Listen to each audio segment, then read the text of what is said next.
So, hello, and welcome back to Nicole Myths, Astrology and Tarot. Please be aware, if you are new to the channel, I do not sugarcoat my messages and I have no filter. So, for all of you that say, I want the truth! Some of you absolutely can and will handle the truth here just fine. Others of you, well, you can't handle the truth! At least not yet, and that's okay. I trust when you're ready, you'll find yourself back here liking my videos as a subscriber in divine time. For those of you who are self-aware enough to stay and listen, drop a like and hit the subscribe button if you haven't already. With that said, always take readings how they resonate with you. If you are confused about the message of a reading, I always recommend coming back in about 2 weeks' time and seeing it with different eyes. Most of the time, if you're confused about a reading, you're trying to connect it with a scenario that it's not actually pertaining to.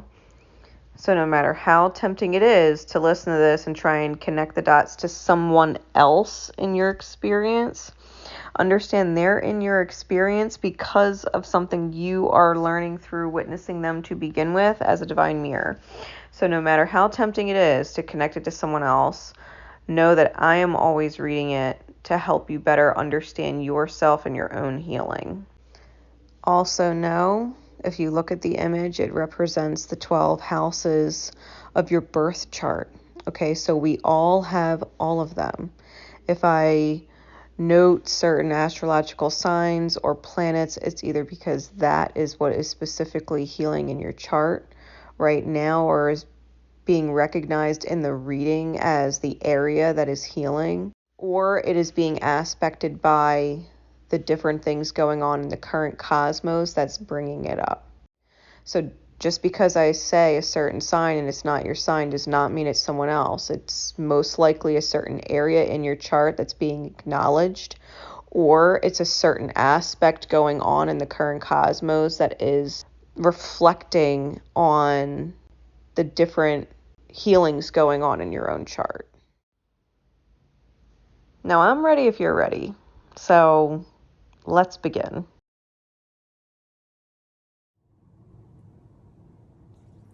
Okay, so these are the full moon in Virgo critical step secret code name readings. These readings are purchased by individuals through my Etsy shop and are their personal readings, all right? However, if you are drawn to a secret code name, the chances are there is a message in here for you. This is secret code name Marigold. All right, secret code name Marigold. If you would ever like your own secret code name, the link to my Etsy shop is in the description and you can book them there. All right, I'm using my Mystical Manga Tarot today. And I have separated the deck into two piles. One has all of the major arcana and all of the royal court cards in it. This is to help give you the archetypal embodiment of whatever your highest good critical step in your journey is. All right, this is the energetic embodiment of whatever is in your highest good. And then the remaining minor arcana are the choices that you can make within that embodiment. Okay, the choices you can make within that embodiment. So without further ado, what's the archetypal embodiment for you? Secret code name Marigold. Spirit, please, what is in their highest good to embody, taking this critical step forward on their journey in their highest good? What is the archetypal embodiment making this step forward? Page of Coins. The Page of Coins archetypal energy is about creating and seizing opportunity. Creating and seizing opportunity. It's the person who finds a nut and they could eat the nut or they could plant the nut and create more nuts, right? It's about seizing the opportunity, picking up the nut and deciding what to do with the opportunity, creating the opportunity, okay? Seizing and creating the opportunity. What is in front of you that you can seize in order to create more from it? That is the embodiment of the Page of Coins, all right? So what are the choices in alignment with this critical step via the Page of Coins, right? This creating and seizing of opportunity for secret code name Marigold.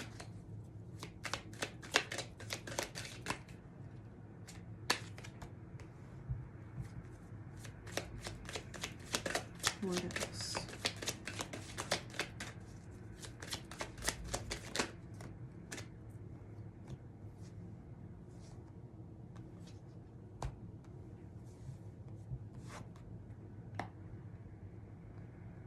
And one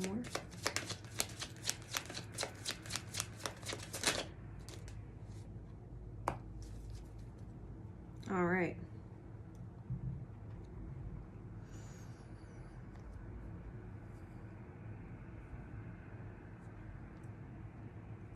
So we have the Two of Coin,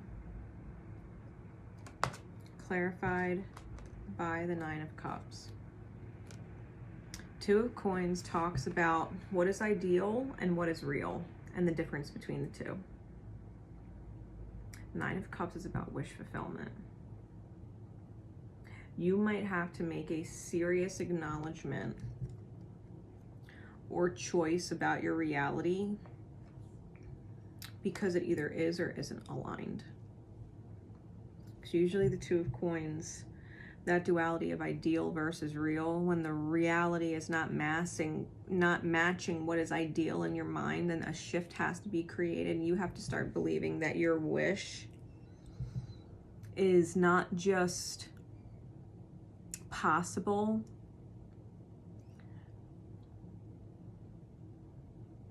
it's about believing that it's not just possible, that you are deserving of receiving it. Okay? That you're deserving of receiving the wish. If you ideally want something, and I'm not saying person, place, thing. If you have your highest good wish, your highest good vision in your mind, and remove the faces, remove the labels, remove whatever, and you just think about the nuts and bolts base of the dream. Whether it's being happy, being fulfilled, being loved, being stable financially, being whatever. You have to be able to recognize the fact that that is possible and that you deserve to receive it. All right. The Six of Coins, clarified by the Ace of Swords, asks you to see and or recognize who is nickel and diming your energy in the reality. And who is giving you crumbs. Let's get to the truth of it, right? With the Ace of Swords. What's the truth? Who is nickel and diming your energy and taking a lot, even if it seems small? Because if the same person comes back and takes $1 off you every day, by the end of the year, that's $365 you gave to someone. The dollar seems small and insignificant. It's just $1 a day. But it's $365 fucking dollars by the end of the year. Right?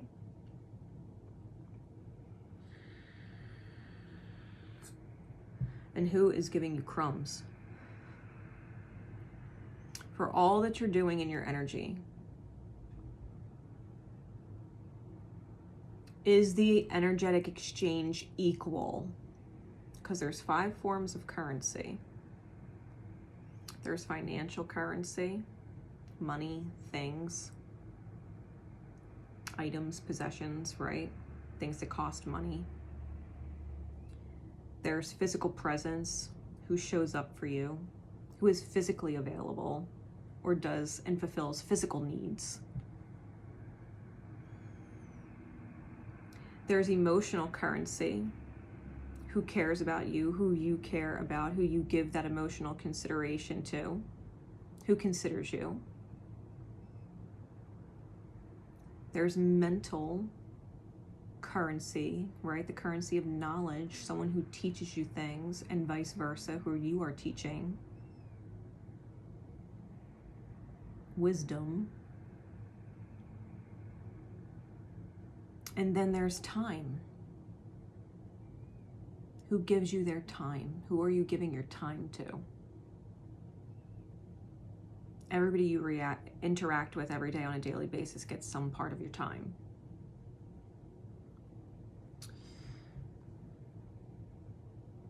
Someone could be treating you to lunch, right? Let's just say someone's treating you to lunch.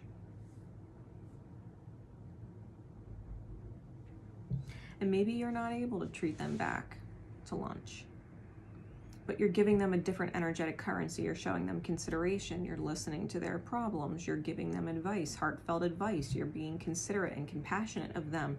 And they appreciate the fact that you're there for them. That's an equal energetic exchange. And vice versa. If you were to pay for someone's lunch and they are sitting there teaching you something about what they know or inspiring you towards something, and you're learning something by being in their presence, that's an equal energetic exchange.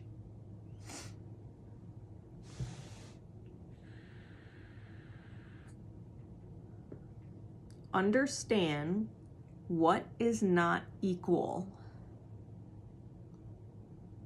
Understand what is not equal. I'll give a great example. It doesn't have to resonate with you in particular. It's the point of the example, okay?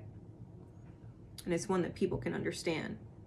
You have someone who provides for the actual house. They pay for the house itself. They pay the mortgage or they pay the rent.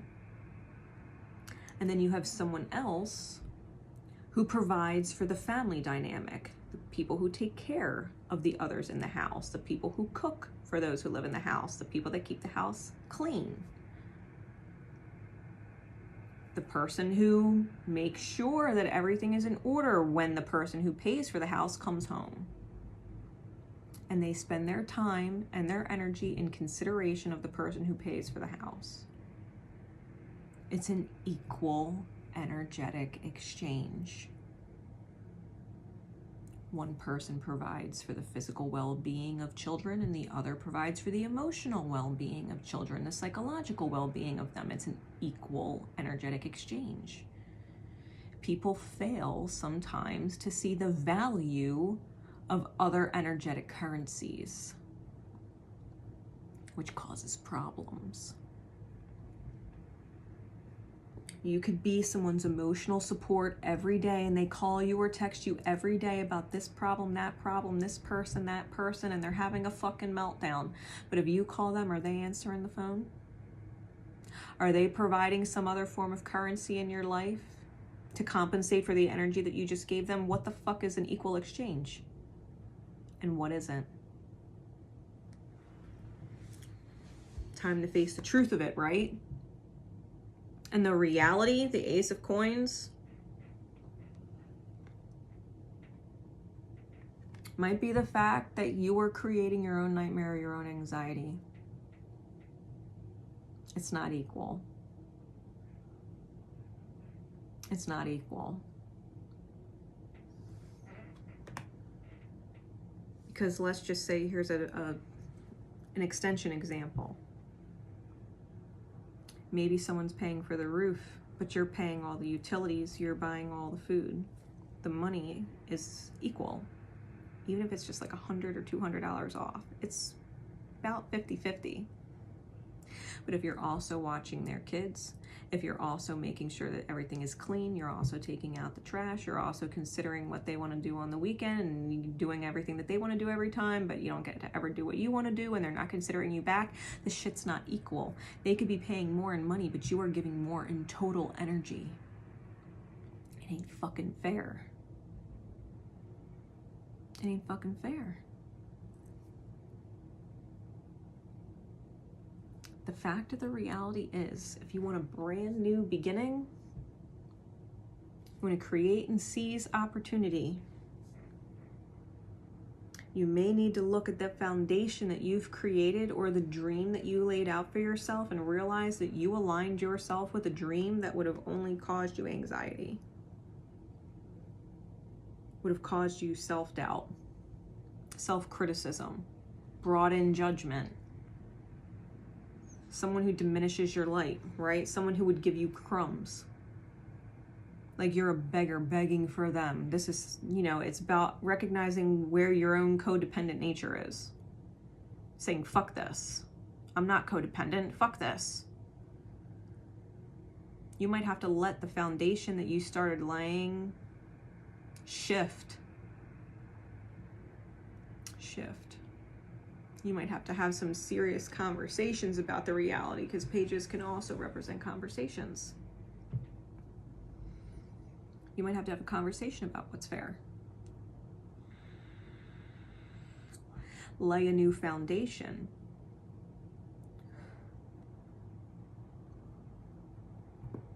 Before you start building too high up on it. Because unequal energy exchange creates a rocky, uneven foundation. Uneven energy exchanges as a foundation create an uneven foundation that you can't build on and have it last long term. It doesn't work that way. Create and/or seize opportunity for yourself. If you want the ideal to become the reality, you want your wish to be granted, critical steps, seeing where you're getting crumbs and who is nickel and diming your energy, where it's not fair, and choose to shift it. And if someone doesn't want to build a fair foundation, an equal foundation with you, they need to go. They need to go. You can manifest better than that. You ain't got to settle for that. You ain't got to settle for a reality that you know is going to fall apart later, because it's not sustainable. It's not sustainable. True facts. So, secret code name Marigold. I have faith. This reading, taking this critical step, will put you in your highest good alignment. All right, one way or the other. I know it will result in your highest good. I have faith that it will serve you well. Right, that it will serve you well. So thank you for being a part of this event. Know that all reviews left in my Etsy shop are greatly appreciated. My love and support are with you always, always, always. Love each other, but most importantly, love yourself. See ya.